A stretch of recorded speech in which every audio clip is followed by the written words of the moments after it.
speaker is coming from the high mountain country of Switzerland.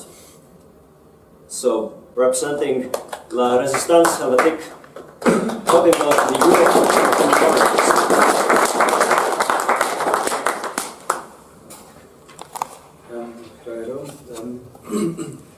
Please forgive me if I'm a little bit agitated. I don't do this kind of exercise every day in my life.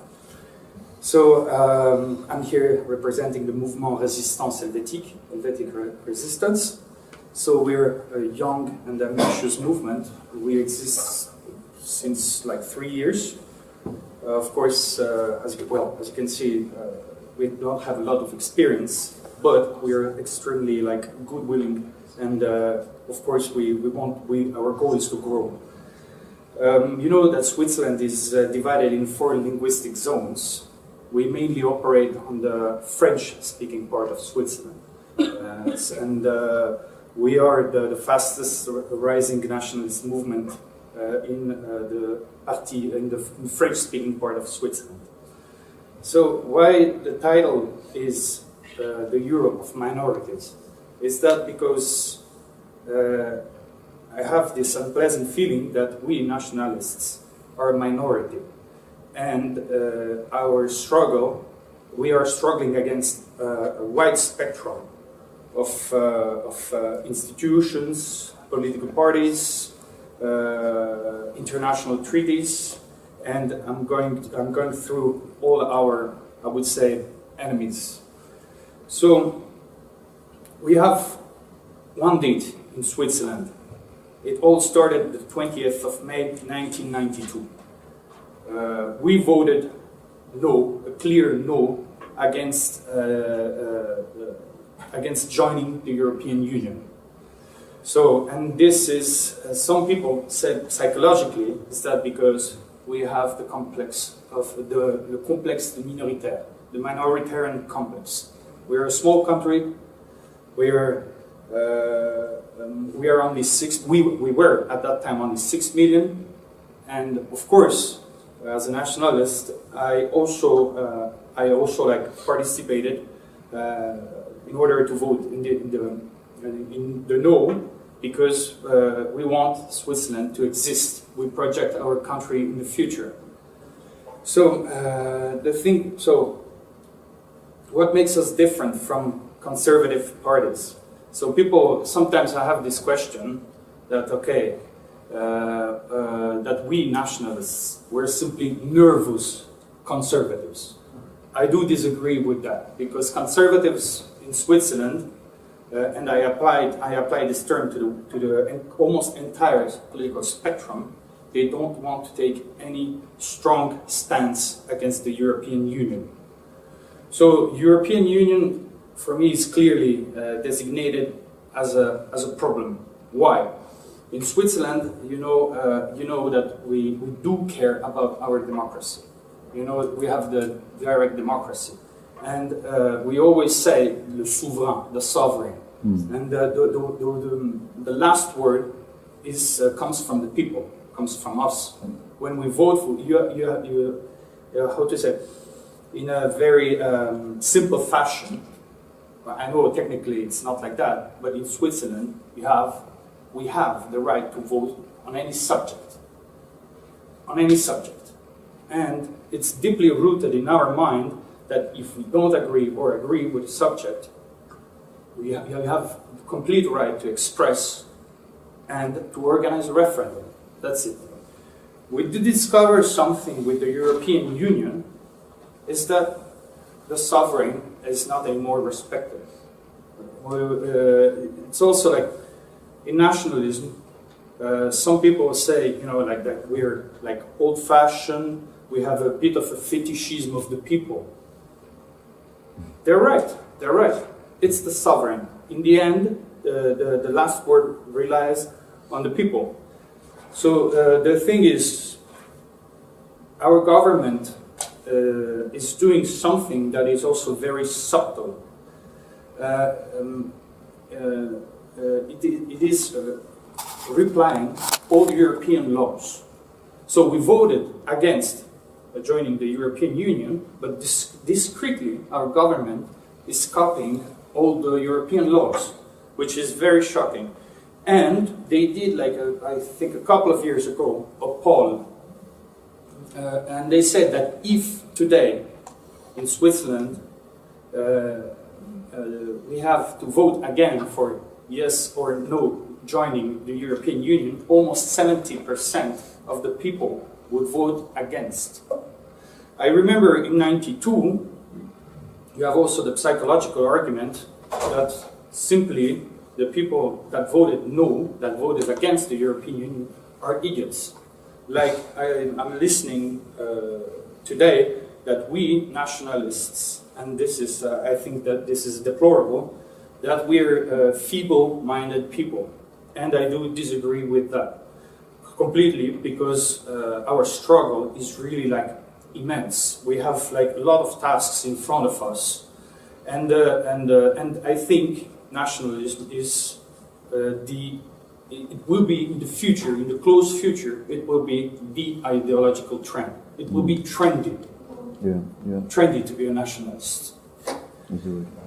So again, the other thing in our mythology, national mythology, is that we are a neutral country, la neutralité. No, it's also Finnish. Like the rest of Europe, we also do obey to the NATO. Why? Because, as you know, the United States are, I think, the last country, and this you just look at the figures, that can pay to maintain an army. You know that our armies in Europe are, how do you say, is an institution that is completely left apart. Every year they do reduce the budgets. I spoke also like with a Swedish guy that is in the army, in the Swedish army, and I discreetly asked him, do you still have money for your army in Sweden? And he said, no, like any army in Europe. It's a decreasing institution. It has not anymore, to make a career in the army, it's not anymore prestigious today in Europe. So, after also, the thing is, neutrality, our neutrality died also. I do remember when the crisis in Ukraine started, and it's immediately they voted for sanctions against Russia. I do remember that in the beginning our government said, no, we don't want to apply these sanctions against Russia, because you know that Russia is a great economic partner of our country, Switzerland. And we said, and immediately right after, we fully applied these sanctions. And I think this is in 2017 also, since Switzerland is absolutely not an aggressive, warmongering country. I think also this fact, as a nationalist, that you can vote for sanctions as you want, as if you read a menu in a restaurant, I find this idea extremely deplorable.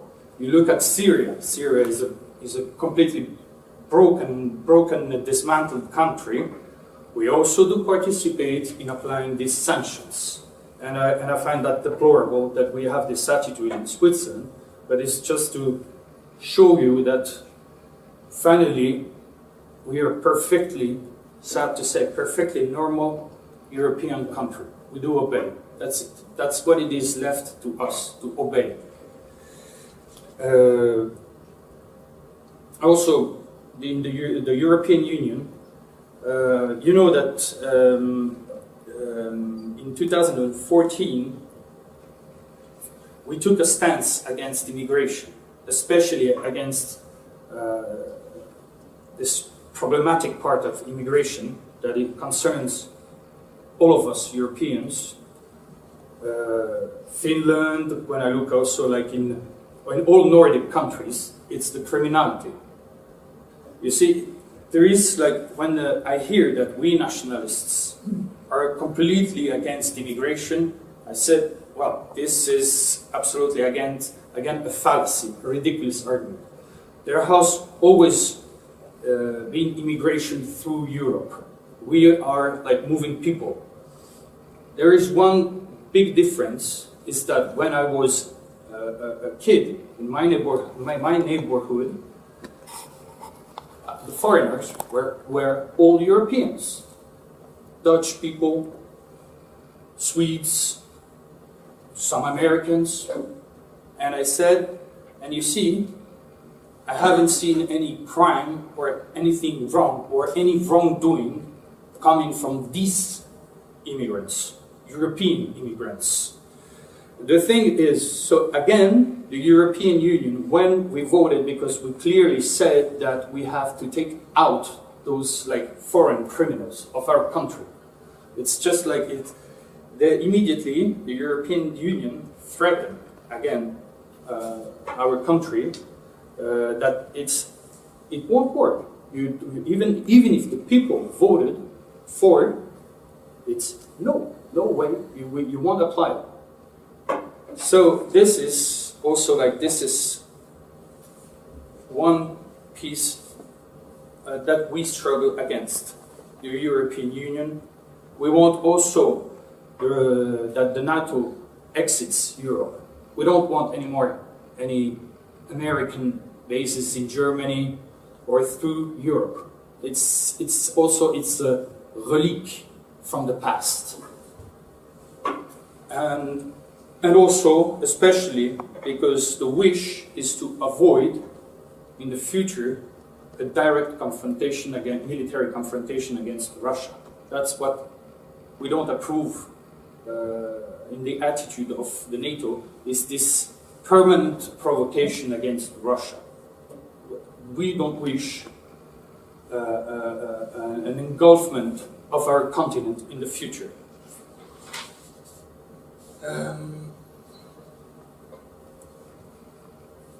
Again, also like there is like another word, immigration. It is true, we nationalists fight against today's immigration. You know that through Europe, it's a mass of criminals like imported into the European Union.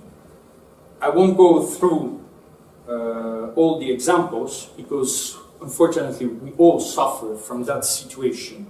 In Nordic countries, when we look at it, when you look at videos or anything, it's I think it's a scary thing for the future, this type of immigration.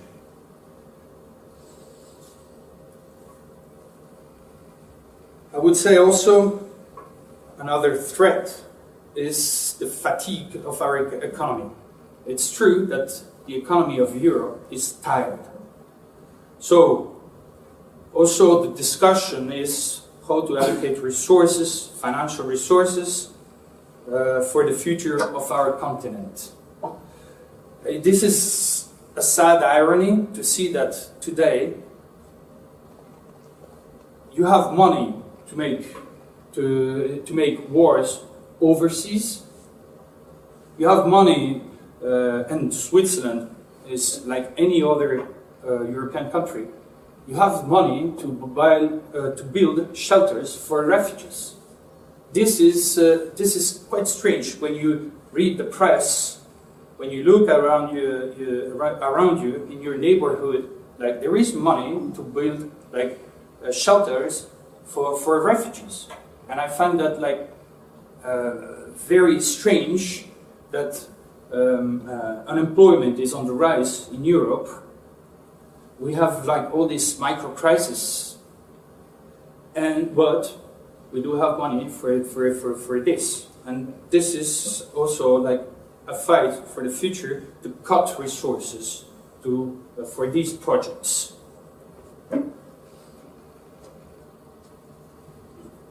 There is also another thing that started in Switzerland last year that did surprise us, is that the repression, the ideological repression, started against nationalists. Where if we wanted to organize a conference last year, immediately, of course, left-wing politicians immediately signed a petition against us. You ask me, as a Swiss, I'm very shocked of that behavior, because still today, you had a complete, full right to express, again, your opinion. You want to rent a room, a restaurant, whatever, to make a small conference, it was something fine, completely normal. Today, no. They decided, okay, we have to shut down nationalists. We have to make their mouths to shut. And I would say also a last point also that I do dislike, that our enemies say about us nationalists. As I mentioned, that they said, okay, of course, that we're like simple idiots. Okay, this argument is not interesting. The thing is, some people say to me that we nationalists are evil people. We bring evil ideas. And this also I immediately answer, and this is also like, it will be a permanent answer for the future. No, we're not evil people. We have a legitimate struggle. We're not like marginalized people. We pay taxes. We are not criminals. We are like normal, civilized people. And this also like, it makes me go to that word. When I hear that we Europeans are feeble people, we are weak, I hear that, this argument, and I say, no, that's untrue. We are civilized. We were in the past a continent torn apart in wars. That's true. That's true. But we did overcome that to enjoy our today's stability. And the thing is, for nationalists, is to also to preserve this stability. We are not like a disruptive force. We don't wish our continent to disappear. No, we want to claim it back.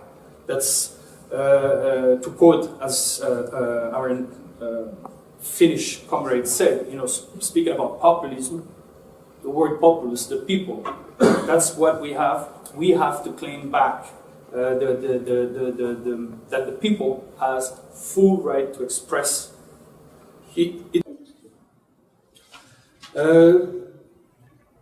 there was just I will conclude. So the thing is, we nationalists, since we are a growing trend, as I said in the beginning, in 5 to 10 years, it will be trendy to be a nationalist, so we have to exploit that. As I said, we are not like evil people, we are normal, we want to struggle for our countries, we want to preserve them, we don't want this, as it has mentioned previously, we don't want this uniformization of Europe. It's this that's what it is also with immigration today, is that by pouring all these immigrants into Europe, Switzerland also included in that project, unfortunately, is that because we sense that when the European man will be cancelled, you will have only two classes of people. A class of consumers that will be locked in some ghettos. That's also, you look at France, when you look at their suburbs, it's their ethnic, it's just like, it's a project that is really terrifying. You see, it's just the crime rate in the suburbs is impressive, and I suspect that it's the project also, the unfortunate and sad project for the rest of Europe. You will have one class of people that will have a fair amount of money to be consumers, locked in ghettos, and you will have this new proletariat that is quite strange, poor, and that is also like kind waging a civil war in our suburbs. And of course, you will have the police that is, we admit today, that is extensively used to control all these suburbs. It's an institution also that is tired, that is overused, and this also for the future of Europe, this is also a very terrifying project. So the thing is, again, is that we nationalists, and that will be my last words, we have to come out of the woods, you know. It's not, as I say, I repeat it again, we are not evil people. Our struggle is legitimate. When people, again, like look at us, and they're shocked that we exist. Recently, if you look in the United States, the riots in Berkeley, this Antifa movement, it's funny. It's funny because actually they claim to be libertarians, but they want to deny to us our liberty. No, you're a nationalist. You're supposed to shut up. You don't have to exist. You have to be wiped out of the earth. So I'm there wondering, no, wait. I don't wish anybody to have his right, his free speech right to be suppressed. I don't wish to anybody. So you don't deny to me that right. You don't deny to us nationalists this right to express, to freely express our opinions. We are on the rise. We do exist because we know that our continent, Europe, is sick, is getting sicker every day. And as I said, as we spoke yesterday evening with Ruben, we are on the rise because Europe is sick. Nationalists are the anticorps against this disease. We do exist because we want to claim back our continent, Europe.